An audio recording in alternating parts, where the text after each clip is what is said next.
اللہ کے تمام دوستوں کو فقیر نازیہ نور سان باہو کی طرف سے حق اللہ بسم اللہ۔ جیسا کہ آپ سب جانتے ہیں کہ ذی الحج کا مہینہ شروع ہو چکا ہے اور بہت سارے لوگ ہیں جو کہ حج پہ جا چکے ہیں، کچھ جانے میں اس کی تیاری میں مصروف ہوں گے، کچھ اپنی جگہ پر بیٹھے یہ سوچ رہے ہوں گے کہ ہم اس کی استطاعت نہیں رکھتے تو ہماری قسمت میں کہاں حج۔ تو آپ کے لیے آج اسی سلسلے میں ہم راہ فقر میں حج کیا ہے، حج کی ظاہری حج کیا ہے، باطنی حج کیا ہے، حج کی اثر روح کو سمجھنے کی کوشش کریں گے۔ ماشاءاللہ آپ سب لوگ اہل دانش ہیں، اہل بصیرت ہیں، اور آپ نے بچپن سے حج کے بارے میں پڑھتے آئے ہیں کہ حج یہ ہے، حج کے مناسک یہ ہیں، لیکن حج کی اصل روح کیا ہے، اصل مقصد کیا ہے، کس مقصد کے لیے یہ جو ہے فرض کیا گیا ہے۔ آج آپ اور میں مل کر اسے کھولنے کی، سمجھنے کی اور خود پر لاگو کرنے کی کوشش کریں گے۔ چلیے آئیے اسی سلسلے میں مل کر تھوڑا سا آگے بڑھتے ہیں۔ جیسے آپ جانتے ہیں کہ توحید، نماز، روزہ اور زکوٰۃ سب کے سب جو ہیں وہ انسان کی عقلی، معاشرتی، معاشی اور جسمانی تنظیم و تربیت کرتے ہیں۔ یہ ہر چیز تربیت بنائی ہے، آپ کی ٹریننگ ہو رہی ہے اگر آپ سوچیں تو۔ کس لیے؟ کہ اللہ تعالیٰ اور اس کے بندوں کے ساتھ انسان کا رابطہ قائم اور مضبوط کرتے ہیں۔ یہ ساری چیزیں جو ہیں بندے کے ساتھ رابطہ جو ہے فیئر ہو، ڈیلنگ مضبوط ہو تو ہی اللہ کے ساتھ رابطہ مضبوط ہوتا ہے۔ ان تمام تربیتی مراحل سے جب گزر جاتے ہیں، توحید، نماز، روزہ اور زکوٰۃ، ان تمام صحیح طرح سے آپ اس کو اپنے آپ پر لاگو کر لیتے ہیں، توحید کو اس طرح سے اللہ کو ساتھ مان لیتے ہیں جس طرح ماننے کا حق ہے۔ نماز جو ہے وہ اس طرح سے آپ جب پڑھتے ہیں آپ نا اصل میں تو آپ کہتے ہیں ایاک نعبد و ایاک نستعین اہدنا الصراط المستقیم۔ تو اصل میں آپ مدد مانگ رہے ہوتے ہیں کس چیز کی؟ انعمت علیہم، کہ ہم پہ اپنا انعام کر دیں، ہمیں اپنے انعام والوں سے ملا دے۔ تو اصل میں نماز بھی جو ہے وہ اقرأ الصلاۃ، جب نماز آپ پڑھتے ہیں، بچے کو جس طرح ٹریننگ دی جاتی ہے، بچہ پیدا ہونے سے چلنے پھرنے، اٹھنے بیٹھنے، کھانے پینے کی ٹریننگ دی جاتی ہے، تو پھر یہ چیزیں بھی ساری ایک تربیت گاہ ہے۔ اقرأ الصلاۃ آپ کو تربیت فراہم کرتی ہے کس طرف جانے کے لیے؟ اقیم الصلاۃ کی طرف جانے کے لیے، نماز قائم کرنے کے لیے۔ جب ہم نماز قائم کر لیتے ہیں پھر کچھ لوگ جو حقیقت کو سمجھ جاتے ہیں، اپنے آپ کو پا جاتے ہیں، پھر وہ دائمۃ الصلاۃ پر شفٹ ہو جاتے ہیں، نماز عشق پہ منزل پر پہنچ جاتے ہیں، اپنا آپ پا جاتے ہیں۔ اسی طرح سے روزہ ہے، اس کی رضا کا نام۔ جب روزہ اس طرح سے اس کا حقیقی مطلب خود پر وارد کر کے رب دو جہاں کی وہ رضا حاصل کر لیتے ہیں خود سپردگی کے لحاظ سے، تو پھر وہ زکوٰۃ یعنی کہ اپنی بدنی، نفسانی، مالی، روحانی، وہ ہر طرح کی جو زکوٰۃ ہے وہ ادا جو ہے وہ کرتے ہیں۔ تو وہ زکوٰۃ کا اصل مقصد حاصل کرتے ہیں، اللہ کی راہ میں اس طرح سے مال خرچ کرتے ہیں، اس طرح سے وہ قربانی پیش کرتے ہیں جس طرح کے قربانی پیش کرنے کا حق ہے۔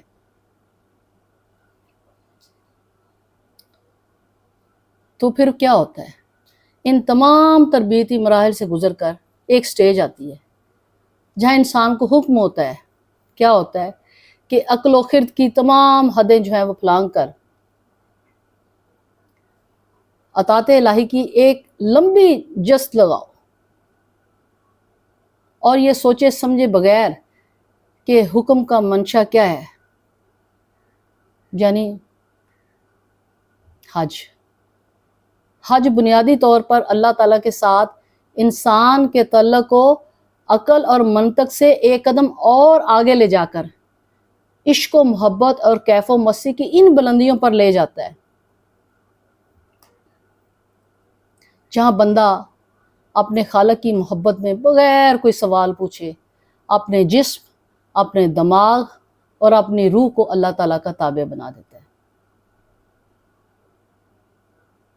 اصل میں حج نام ہے تمام اطاعتوں کی اس حد تک اللہ اور رسول کی اطاعت مکمل طور پر اپنے آپ کو خود سپردگی کر کے خدا کی اس حد تک رضا حاصل کر لینا کہ اس کے اور بندے کے درمیان حجاب اٹھ جائے، ذات کا دیدار ہو جائے، اپنے باطنی مرشد کو، اپنے قلب میں رہنے والے کو، اپنے شہرہ کے نزدیک رہنے والے کو وہ دیکھ لے اپنی آنکھوں سے اور پا لے۔ اس حجاب کو اٹھانا ہے اصل میں، اصل حج تو یہ ہے۔ لیکن رب دو جہان ہے، چونکہ انسان کی جس طرح دن ہے، رات ہے، سورج ہے، چاند ہے، ہر چیز کا ایک ظاہری پہلو ہے، ایک باطنی پہلو ہے۔ ہر چیز میں اسی ایک حکمت ہے، ایک مصلحت ہے، اس کو سمجھنے کی کوشش کرنی چاہیے کہ اس کے پیچھے جو وہ کیا مصلحت ہے۔ تو اصل میں حج ایک ایسی عبادت ہے جہاں بندہ، میں نے بتایا کہ خالق کی محبت میں پھر وہ خالص طالب مولا ہو، اس طرح سے جس طرح سلطان بہو نے کہا ہے، پھر مزہ آتا ہے۔ پھر اس لیے تو سلطان بہو رحمۃ اللہ نے فرمایا نا، مرشد دا دیدار منو لاکھ کروڑ حجاں، پھر وہ اصل حج کی جو روح جو ہے نا وہ آپ کو حاصل ہوتی ہے۔ تو جب بندہ اپنے کوئی بھی کسی بات پر بغیر کسی چون چرا کے ہر طرح سے مطیع ہو جاتا ہے،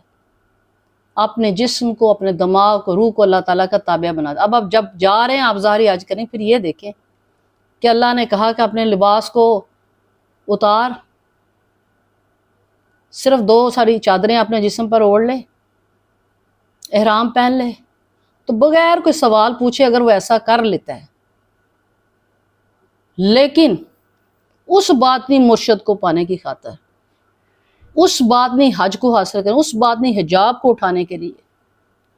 اس تربیت گاہ سے گزرتا ہے۔ پھر جب اللہ کہتا ہے کہ فلاں طریق کو منا سے عرفات اور عرفات سے مزدلفہ اور مزدلفہ سے منا اور منا سے مکہ جانا ہے، تو اس دوران تو اس نے اس طرح سے اپنے رب کو یاد کرنا ہے، تو بندہ بغیر سوچے، بغیر کوئی سوال پوچھے ویسے ہی کرتا چلا جاتا ہے۔ حج کے تمام مقامات پر ریممبر مائی ورڈز، کوئی سیرگاہ، کوئی دریا، نہر، باغ یا کوئی ایسا نظارہ نہیں ہے کہ جس کو تفریح گاہ کہا جا سکے، لیکن ہر سال کروڑوں انسان ان مقامات کی طرف حج اور عمرہ کے لیے کھینچے چلے آتے ہیں، صرف اس لیے کہ ان کے خالق اور مالک نے ان کو حکم دیا ہے کہ یہ جو میں نے تربیت کا نظام تمہارے لیے ایک ظاہری حج کا کیا، اس کو سوچو سمجھو اور پھر اس کو مارز وجود کرو، حج کا اصل مقصد حاصل کرو۔ اپنے اور میرے درمیان جو ہے وہ جو پیاس سے برابر باریک جو ہے وہ چھلکا ہے، اس کو اٹھاؤ اور اپنے آپ کو پانے کی کوشش کرو، اپنے آپ کو پاؤ۔ جس نے اپنے آپ کو جانا، اس نے اپنے رب کو جانا، جس نے اپنے آپ کو پہچانا، اس نے اپنے رب کو پہچانا۔ وہ اصل میں پتھر اور چونے کی بنی ہوئی ایک عمارت کی طرف منہ کر کے نماز پڑھتے ہیں اور اس کا طواف کرتے ہیں، اس لیے کہ اللہ نے ایسا کرنے کا حکم دے دیا۔ لیکن اصل میں آپ جانتے ہیں کہ وہ کس کی عبادت کرتے ہیں؟ حجر اسود کا بوسہ لیتے ہیں، صرف اس لیے کہ اللہ اور اس کے رسول صلی اللہ علیہ وسلم نے ایسا کرنے کا حکم دیا ہے۔ اور پھر سب سے بڑھ کر یہ کہ ان کا ایمان ہے کہ سجدہ صرف اللہ کے لیے ہے، بیت اللہ کی عمارت کے لیے نہیں۔ کوئی بھی حاجی ایک لمحے کے لیے بھی اپنے دماغ میں یہ بات نہیں سوچتا کہ بیت اللہ کی عمارت جو ہے وہ معبود ہے، یا میں نعوذ باللہ اس کو سجدہ کر رہا ہوں، ذات کو ہی سجدہ ہے۔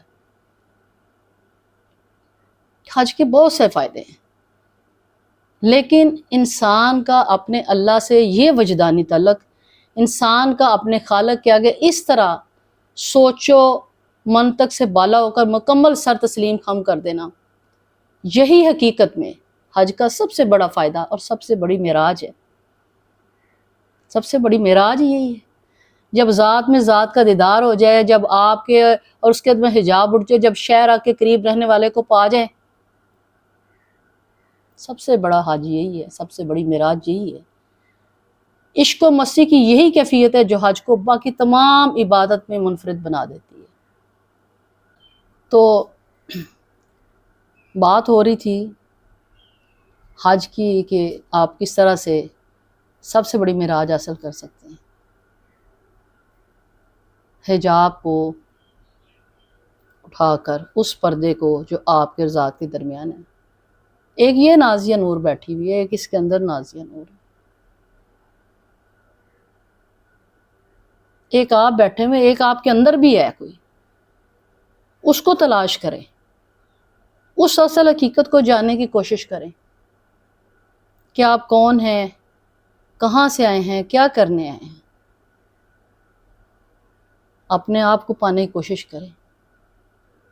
اپنے آپ کو تسخیر کریں۔ جب آپ اپنے آپ کو تسخیر کر لیں گے، اپنے اس شہر کو جو قریب رہتا ہے اس کو تسخیر کریں گے، اور پھر آپ اقیم الصلاۃ سے دائمۃ الصلاۃ پہ جب پہنچیں گے، حجاب اٹھا لیں گے، تو اصل جو ہے معراج یہی ہے۔ اور یہ بڑی خوش بختی کی بات ہے کہ نبی کریم صلی اللہ علیہ وسلم کی اس امت کو یہ سب سے بڑی جو ہے معراج کا شرف حاصل ہوا ہے، دیدار کا شرف، ذات کے دیدار کا شرف۔ اس سے پہلے انبیاء کرام بڑے کہتے تھے کاش ہم نبی کریم صلی اللہ علیہ وسلم کی امتی کی حیثیت سے پیدا ہوتے اور ہمیں بھی یہ معراج، یہ دیدار،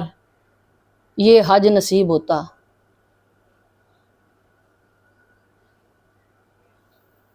تو عشق و مستی کی یہ کیفیت جو ہے نا، حج کو تمام عبادت سے وہ منفرد بنا دیتی ہے۔ اسی لیے تو وہ سلطان باہو کا میرے ذہن میں آ رہا ہے، بڑی انہوں نے خوبصورتی سے فرمایا ہے، مرشد دا دیدار منو باہو لاکھ کروڑ حجاں۔ اسی چیز کو باقی اولیاء کرام نے بھی بڑی خوبصورتی سے اپنے کلام مبارک میں کھولا ہے۔ تو تھوڑا سا آگے بڑھتے ہیں کہ حج کی آپ جانتے ہیں ابتدا کس طرح سے ہوئی۔ سورہ الحج کی آیت نمبر 26 تا آیت نمبر 30 تک جب آپ انالیسس کریں پارہ نمبر 17 میں، تو اللہ تعالیٰ سورہ حج میں فرماتے ہیں یاد کرو وہ وقت جب کہ ہم نے ابراہیم علیہ السلام کے لیے اس گھر خانہ کعبہ کی جگہ تجویز کی تھی، اس ہدایت کے ساتھ کہ میرے ساتھ کسی چیز کو شریک نہ کرو، اور میرے گھر کو طواف کرنے والوں اور قیام کرنے والوں کے لیے پاک رکھو، اور لوگوں کو حج کے لیے وہ اذن عام دے دو، تاکہ وہ تمہارے پاس تو جتنے دور دراز مقام سے، چاہے وہ پیدل آئیں، اونٹوں پر سوار آئیں، تاکہ وہ اگر دیکھیں کہ اس تربیت کے ذریعے ان کے لیے کیا فائدے ہیں جو یہاں رکھے گئے ہیں۔ یہ ہمیں سمجھنے کی ضرورت ہے کہ اس طریقت کو فالو کرنے کا اصل مقصد کیا ہے، اور پھر وہ یہاں ٹھہریں، تمام مناسک ادا کریں، پھر اللہ تعالیٰ نے اپنے فضل سے جو انہیں جانور بخشے ہیں اس پر اللہ کا نام لیں،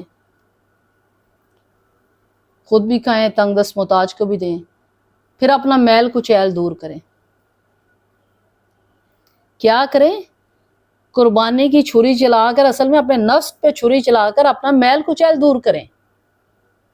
اس قدیم گھر کا طواف کریں۔ یہ تھا تعمیر کعبہ کا مقصد،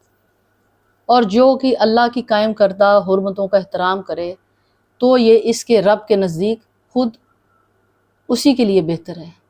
تو مندرجہ والا اگر ہم آیات کو انالیسس کریں، ظاہر ہوتا ہے کہ جب اللہ تعالیٰ نے حضرت ابراہیم علیہ السلام کو بیت اللہ کی تعمیر کا حکم دیا، اس وقت لوگوں کو حج کا بھی حکم دیا، لیکن چونکہ حضرت ابراہیم علیہ السلام کے ہاتھوں یہ بیت اللہ کی اولین تعمیر نہ تھی بلکہ ایک مسمار شدہ عمارت کی تعمیر نو تھی۔ اس کا مطلب یہ ہے کہ حج کا حکم بھی نیا حکم نہ تھا،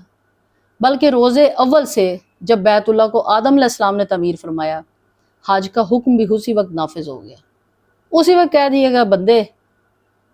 اس تربیت اظہاری حج کو سمجھ اور باطنی حج کے مقام کو پا۔ اور حضرت ابراہیم علیہ السلام سے پہلے فرشتے اور پھر تمام ایمان والے اس مقدس مقام پر حج کرتے رہے تاکہ اللہ تعالیٰ کی توحید کا عملی طور پر اعلان کریں۔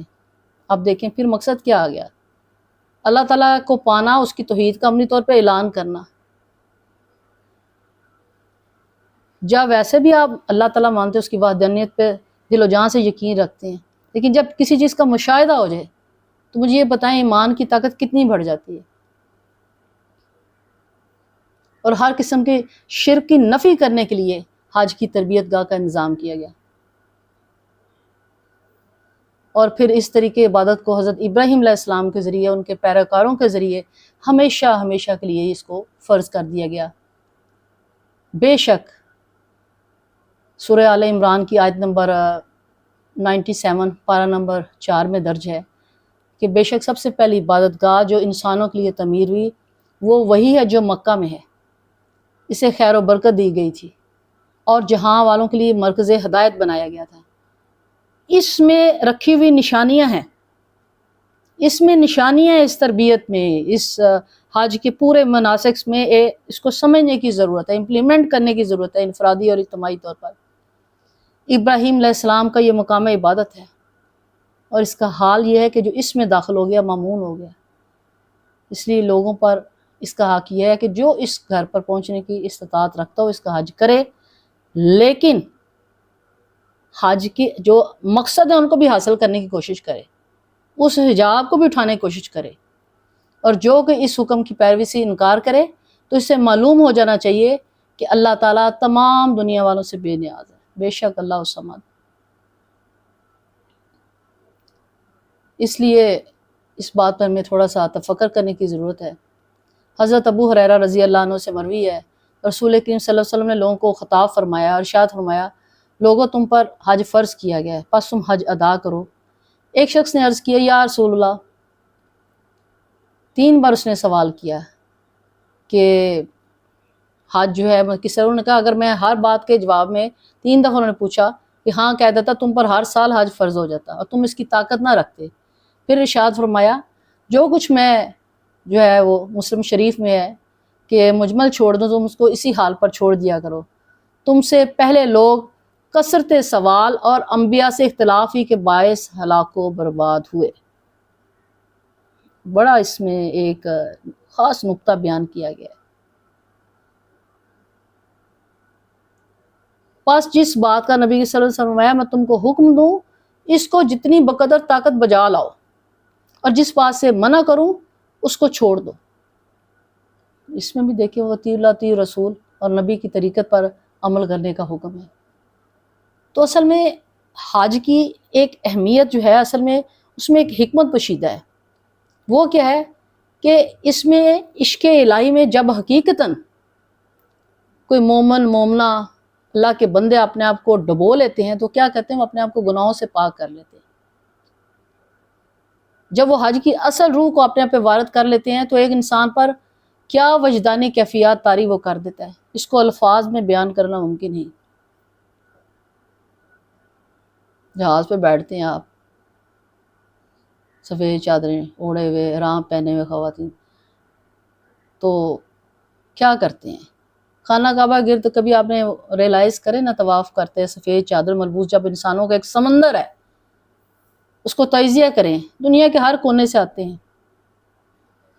اصل میں اس میں بھی ایک بڑا پہلو چھپا ہے جس میں ہر رنگ اور ہر نسلیں ایک دوسرے سے جدا جائیں لیکن وہ ایک دوسرے سے جڑے ہوئے ہیں، یعنی نبی کی صلی اللہ علیہ وسلم کی اس طریقت کا عملی نمونہ ہے کہ اللہ کی نظر میں جو ہے وہ آپ رنگ، نسل، فرقے، یہ گروہ بندیاں جو ہم نے کی ہیں نا، وہاں نفی ہو جاتی ہے اس چیز کی۔ اس لیے یہ حج کی وہ آپ کو ٹریننگ دی گئی۔ آپ دیکھیے گا مختلف ہر رنگ کا، ہر ملک کا لوگ جو ہے وہاں آئے ہوتے ہیں۔ جیسے ہونا چاہیے مسلم امہ کو، جیسے تسبیح میں پروئے ہوئے دانے ہوں، ایک دوسرے سے جڑے ہوئے اللہ کے گھر کے گرد وہ اللہ کی تسبیحات پڑھتے ہوئے آہستہ آہستہ رینگتے ہوئے معلوم ہوتے ہیں، جیسے وہ چیونٹیاں رینگ رہی ہوں۔ ہم عاجز مسکین چیونٹیاں ہیں اگر سوچے تو۔ اللہ اکبر، اللہ اکبر، لا الہ الا اللہ واللہ اکبر، اللہ اکبر وللہ الحمد، اللہ کی بڑائی بیان کرتے ہوئے، اللہ اکبر، تکبیر پڑھتے ہوئے، لا الہ الا اللہ تحلیل بیان کرتے ہوئے، اس کی وحدانیت کو اصل روح کو سمجھتے ہوئے، واللہ اکبر، اللہ اکبر وللہ الحمد، اور پھر تحمید جو ہے وہ تحمید باندھتے ہوئے، اس کی تعریف و تصیف کرتے ہوئے، اس کی حمد بیان کرتے ہوئے، اپنے ہونے کی ہم گواہی دینے کی، اپنے آپ کو رب کا حکم ماننے کے اور اس کا اصل خلیفہ جو ہے اس کی ٹریننگ حاصل کرنے کی کوشش کرتے ہیں، اس کو سمجھنے کی کوشش کرتے ہیں۔ پھر وہی جو ہے مکہ سے اب منا جاتے ہیں، بسوں میں سوار ہوتے ہیں، پیدل ان انسانوں کو دیکھیے جو ارد گرد ہر چیز سے بے نیاز، کیا کرتے ہیں اس وقت؟ لبیک اللہم لبیک کی صدائیں لگاتے ہوئے دیوانہ وار چلے جا رہے ہیں، لبیک اللہم لبیک، حاضر، اے اللہ میں حاضر۔ لیکن کاش یہ حاضری وہ حاضری ہو جو مارز وجود کر کے ہو، تو ہمیں باطنی مرشد باطنی حج بھی ساتھ نصیب ہو جائے۔ لبیک اللہم لبیک، لبیک لا شریک لک لبیک، ان الحمد والنعمت لک والملک لا شریک لک۔ اس میں اللہ کو اس طرح سے ساتھ مانیں، اس طرح سے عزیز دیں جس طرح کے ساتھ ماننے کا حق ہے، شرک کی اس طرح سے نفی کریں جس طرح کی نفی کرنی چاہیے، اس کی اطاعت اس طرح سے کریں جس طرح کے اس کی اطاعت کرنے کا حکم ہے، تو سمجھیں آپ کو لبیک حاصل ہو گیا۔ وہ بھی کہے گا آگے سے پھر، اے میرے بندے، تو ہم کہیں گے لبیک اللہم لبیک، وہ کہے گا لبیک لبیک، مانگ کیا مانگتا ہے، بول کیا کہتا ہے، اگر تو دل و جان سے حاضر ہے تو میں بھی حاضر ہوں۔ قرآن مجید میں ہے نا کہ تم میری طرف جو ہے چل کے آؤ تو میں دوڑ کے آتا ہوں، تم دوڑ کے آؤ تو میں لپک کے آتا ہوں۔ بس اس ذات کی محبت ایسی ہے جو 70 ماؤں سے زیادہ جو ہے زیادہ پیار کرنے والا ہے۔ تو عرفات کے میدان میں پھر آپ دیکھیں، اس میں بھی ایک بڑا ہی ہمارے لیے ایک میسج ہے میدان عرفات کا۔ اس میدان کی ایک اپنی اہمیت ہے، اس میں ہمیں بہت زیادہ چیزیں جو سمجھانے کی کوشش کی گئی ہیں، لیکن اس میں پھر یہ جب پریکٹیکلی جو ہے واقعی اس طرح سے حاضر ہو کے سمجھتا ہے کہ اللہ سوچے نا، پھر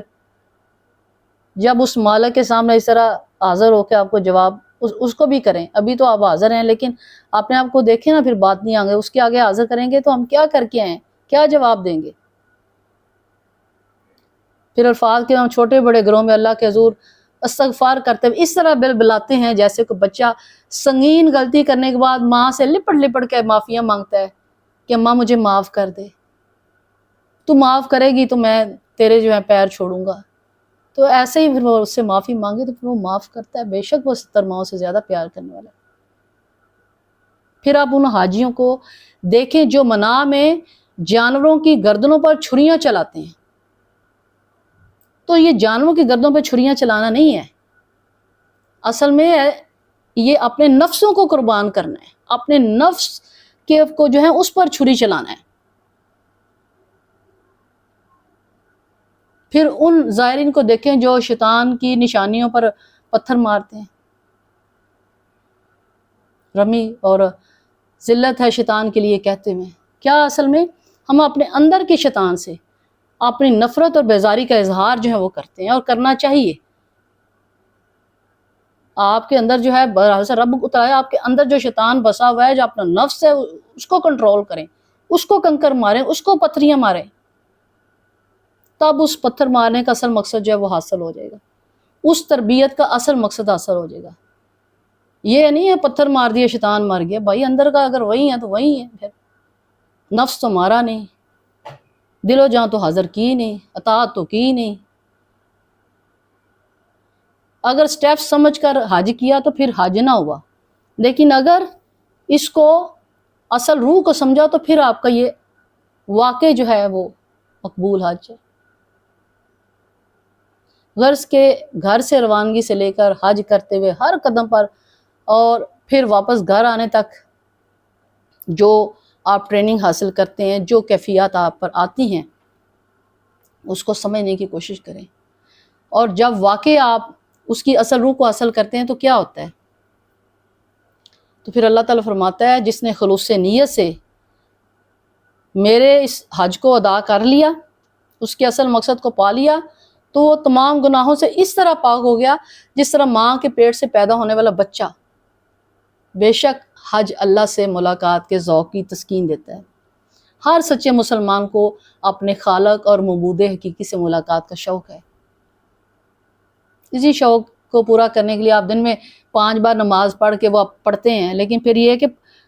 پڑھ کے تو پھر کوشش کریں نا کہ نماز اس لیے پڑھتے ہیں اصل مرشد کو تلاش کرنے کے لیے، قلب کی حضوری تک پہنچنے کے لیے، اقیم الصلاۃ اور دائمۃ الصلاۃ کی منزل تک پہنچنے کے لیے، حجاب کو اٹھانے کے لیے۔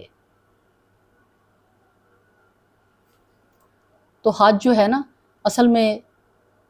یہی منزل ہے۔ حج دین ابراہیمی کی معراج ہے۔ دین ابراہیمی توحید، نماز، روزہ اور زکوٰۃ کے ذریعے روزمرہ کے معاملات میں انسان کو ٹریننگ کرتا ہے کہ وہ ایک اچھا انسان، اللہ کا صحیح بندہ بندی بلکہ اللہ کا خلیفہ بننے کی کوشش کرے۔ حج اس سارے عمل کا نقطہ عروج ہے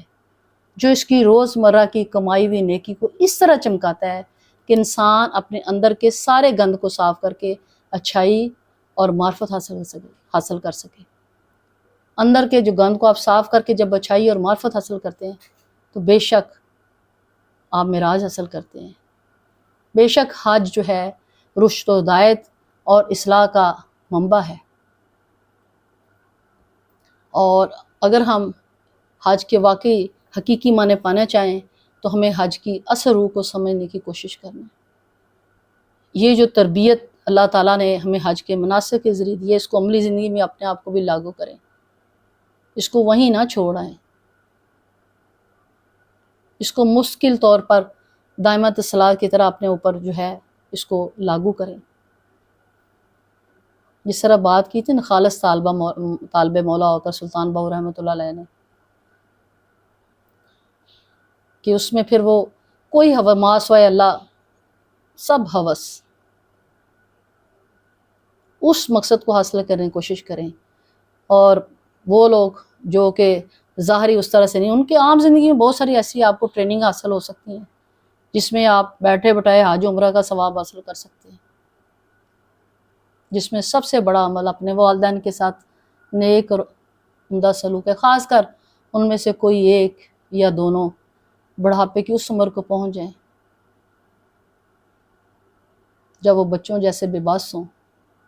تو ان کو جب پیار محبت سے شفقت سے دیکھتے ہیں تو پھر کہتے ہیں نا کہ وہ کئی حجوں کے برابر ہے۔ پھر والدہ جب پیار سے اب شفقت سے دیکھتے ہیں، اس پیار سے ہاتھ پھیرتے ہیں، ان کا خیال کرتے ہیں، تو وہ جو دعا نکلتی ہے نا ماں کے منہ سے، میری والدہ سے کہتے ہیں پتر تین ورشاں دے رنگ پاگ لگن، تو وہ 1.25 لاکھ حج کے برابر۔ کسی یتیم بچے بچی کے سر پہ ہاتھ رکھ دیا، کفالت کر دی، کسی یتیم بچی کی شادی کر دی، حج جیسا ہی ثواب مال لکھ سکتا ہے۔ وہ خالق ہے، وہ مالک ہے، وہ قادر ہے، وہ بے نیاز ہے، وہ آپ کی جس نیکی کو چاہے اس کو حج اکبر کے ثواب میں بدل دے، بشرطے کہ آپ اللہ اور رسول کی اس اطاعت کو، اس طریقت کو اس طرح سے جو ہے وہ اختیار کریں جس طرح کے اختیار کرنے کا حق حاصل ہے۔